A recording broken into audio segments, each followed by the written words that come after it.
Hey friends, welcome back to our chapter reading. Today we are continuing with Charlie and the Chocolate Factory by Roald Dahl.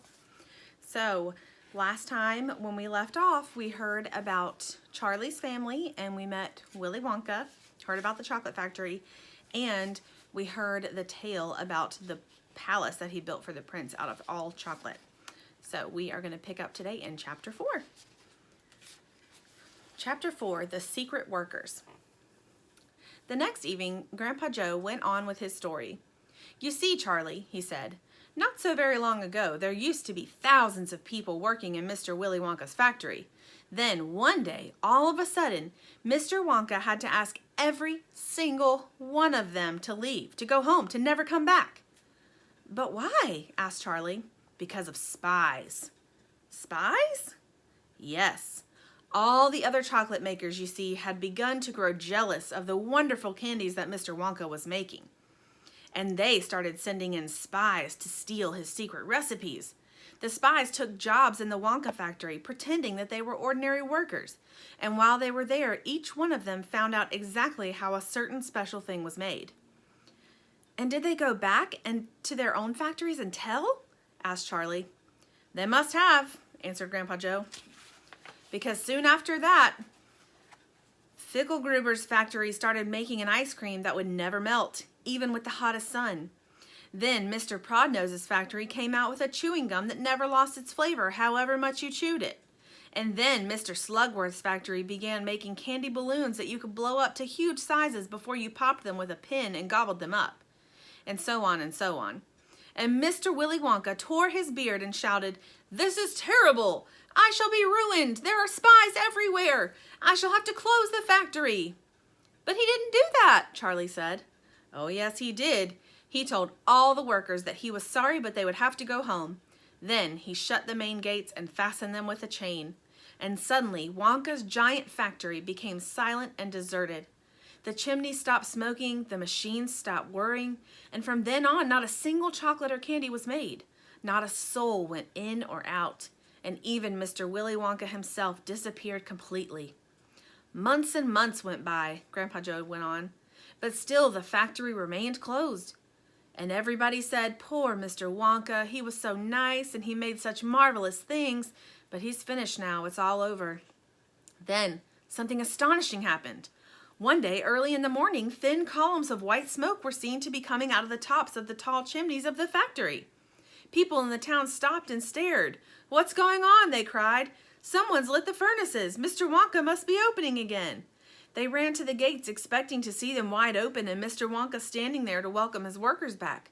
But no, the great iron gates were still locked and chained as securely as ever, and Mr. Wonka was nowhere to be seen. 'But the factory is working,' the people shouted.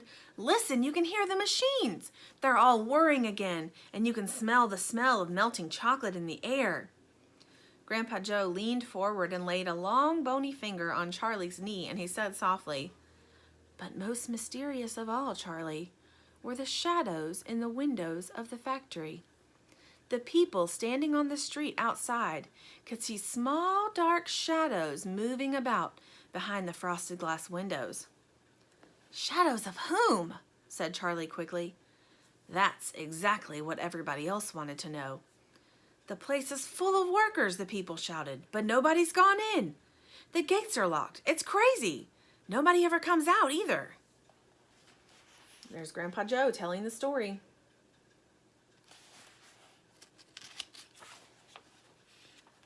"But there was no question at all," said Grandpa Joe, "that the factory was running, and it's gone on running ever since for these last 10 years. What's more, the chocolates and candies it's been turning out have become more fantastic and delicious all the time. And of course now, when Mr. Wonka invents some new and wonderful candy, neither Mr. Fickelgruber nor Mr. Prodnose nor Mr. Slugworth nor anybody else is able to copy it. No spies can go into the factory to find out how it was made." "But Grandpa, who?" cried Charlie. "Who is Mr. Wonka using to do all the work in the factory?" "Nobody knows, Charlie." "But that's absurd. Hasn't someone asked Mr. Wonka?" "Nobody sees him anymore. He never comes out. The only thing that came out of that place are chocolates and candies. They only come out through a special trapdoor in the wall, all packed and addressed, and they're picked up every day by post office trucks." "But Grandpa, what sort of people are they that work in there?" "My dear boy," said Grandpa Joe, "that is one of the great mysteries of the chocolate-making world. We know only one thing about them. They're very small. The faint shadows that sometimes appear behind the windows, especially late at night when the lights are on, are those of tiny people no taller than my knee." "There aren't any such people," Charlie said. Just then, Mr. Bucket, Charlie's father, came into the room. He was home from the toothpaste factory, and he was waving an evening newspaper rather excitedly. "Have you heard the news?" he cried. He held up the paper so they could see the huge headline. The headline said, "Wonka Factory to be opened at last to lucky few." Chapter 5, The Golden Tickets.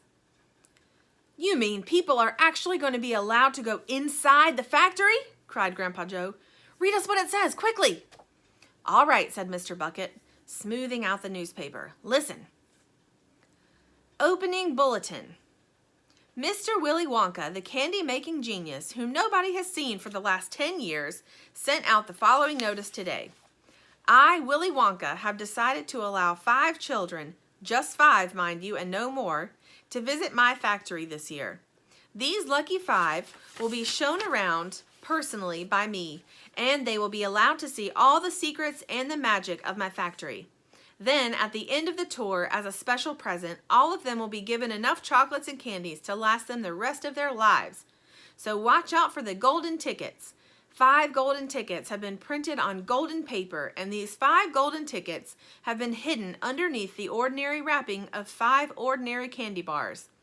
These 5 candy bars may be anywhere, in any shop, in any street, in any town, in any country in the world, upon any counter where Wonka's candies are sold. And the 5 lucky finders of these 5 golden tickets are the only ones who will be allowed to visit my factory and see what it's like now inside. Good luck to you all and happy hunting. Signed, Willy Wonka." "That man's dotty," muttered Grandma Josephine. "He's brilliant!" cried Grandpa Joe. "He's a magician! Just imagine what will happen now. The whole world will be searching for those golden tickets. Everyone will be buying Wonka's candy bars in the hope of finding one. He'll sell more than ever before. Oh, how exciting it would be to find one! And all the chocolate and candies that you could eat for the rest of your life for free," said Grandpa George. "Just imagine that." "They'd have to deliver them in a truck," said Grandma Georgina. "It makes me quite ill to think of it," said Grandma Josephine. "Nonsense!" cried Grandpa Joe. "Wouldn't it be something, Charlie, to open a bar of candy and see a gold ticket glistening inside?" "It certainly would, Grandpa, but there isn't a hope," Charlie said sadly. "I only get 1 bar a year." "You never know, darling," said Grandma Georgina. "It's your birthday next week. You have as much a chance as anybody else." "I'm afraid that simply isn't true," said Grandpa George. "The kids who are going to find the golden ticket are the ones who can afford to buy candy bars every day. Our Charlie gets only 1 a year. There isn't a hope." Chapter 6, The First 2 Finders. The very next day, the first golden ticket was found. The finder was a boy called Augustus Gloop, and Mr. Bucket's evening newspaper carried a large picture of him on the front page. The picture showed a 9-year-old boy who was so enormously fat he looked as though he had been blown up with a powerful pump. Great flabby folds of fat bulged out from every part of his body, and his face was like a monstrous ball of dough with 2 small, greedy, curranty eyes peering out upon the world. The town in which Augustus Gloop lived, the newspaper said, had gone wild with excitement over their hero. Flags were flying from all the windows. Children had been given a holiday from school, and a parade was being organized in honor of the famous youth. "I just knew Augustus would find the golden ticket," his mother had told the newspaperman. "He eats so many candy bars a day that it was almost impossible for him to not find one. Eating is his hobby, you know. That's all he's interested in, but still that's better than being a hooligan and shouting off zip guns and things like that in his spare time, isn't it? And what I always say is he wouldn't go on eating like he does unless he needed nourishment, would he? It's all vitamins anyway." What a thrill it will be for him to visit Mr. Wonka's marvelous factory. We're just as proud as we can be. Here's a picture of Augustus Gloop and his mom. What a revolting woman, said Grandma Josephine. And what a repulsive boy, said Grandma Georgina. Only 4 golden tickets left, said Grandpa George. I wonder who'll get those. And now the whole country, indeed the whole world, seemed suddenly to be caught up in a mad candy-buying spree, everybody searching frantically for those precious remaining tickets. Fully grown women were seen going into sweet shops and buying 10 Wonka candy bars at a time, then tearing off the wrappers on the spot and peering eagerly underneath for a glint of golden paper. Children were taking hammers and smashing their piggy banks and running out to the shops with handfuls of money. In one city, a famous gangster robbed a bank of $5,000 and spent the whole lot on candy bars that same afternoon. And when the police entered his house to arrest him, they found him sitting on the floor amidst mountains of candy, ripping off the wrappers with the blade of a long dagger. In far-off Russia, a woman called Charlotte Russe claimed to have found the second ticket, but it turned out to be a clever fake. In England, the famous scientist Professor Falboy invented a machine which would tell you at once without opening the wrapper of a candy bar whether or not there was a golden ticket hidden underneath it.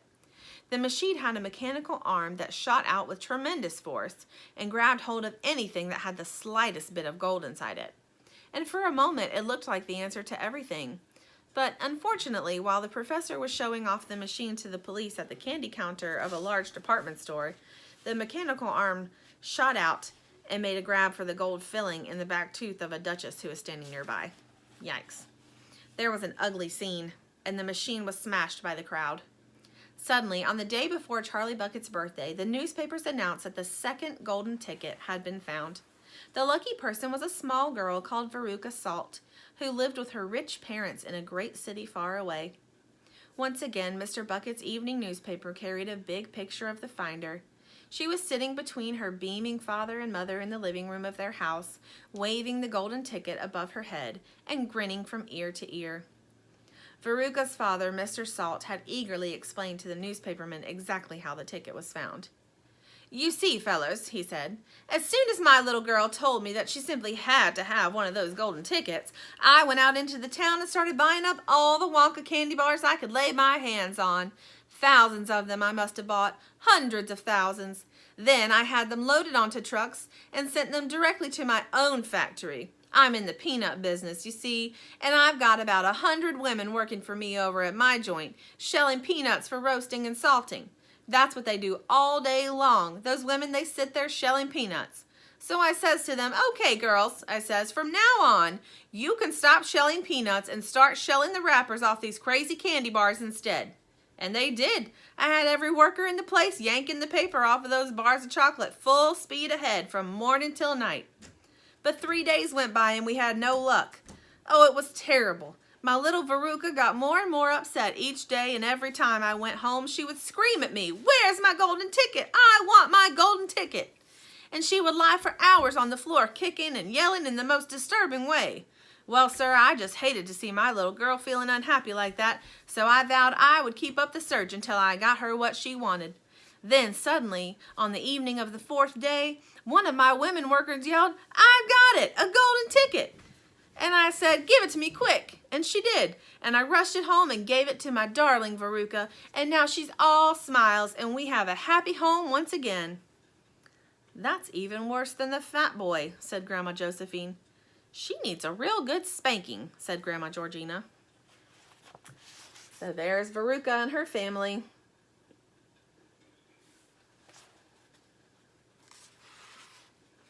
"I don't think the girl's father played it quite fair, Grandpa, do you?" Charlie murmured. "He spoils her," Grandpa Joe said. "And no good can ever come from spoiling a child like that, Charlie. You mark my words." "Come to bed, my darling," said Charlie's mother. "Tomorrow's your birthday, don't forget that, so I expect you'll be up early to open your present." "A Wonka candy bar!" cried Charlie. "It is a Wonka candy bar, isn't it?" "Yes, my love," his mother said. "Of course it is." "Oh, wouldn't it be wonderful if I found the third golden ticket inside it?" Charlie said. Bring it in here when you get it, Grandpa Joe said. Then we can all watch you taking off the wrapper. All right, friends, we're going to stop there for today. So join me back next time and we'll see what happens when Charlie opens the wrapper of his birthday Wonka candy bar. Bye.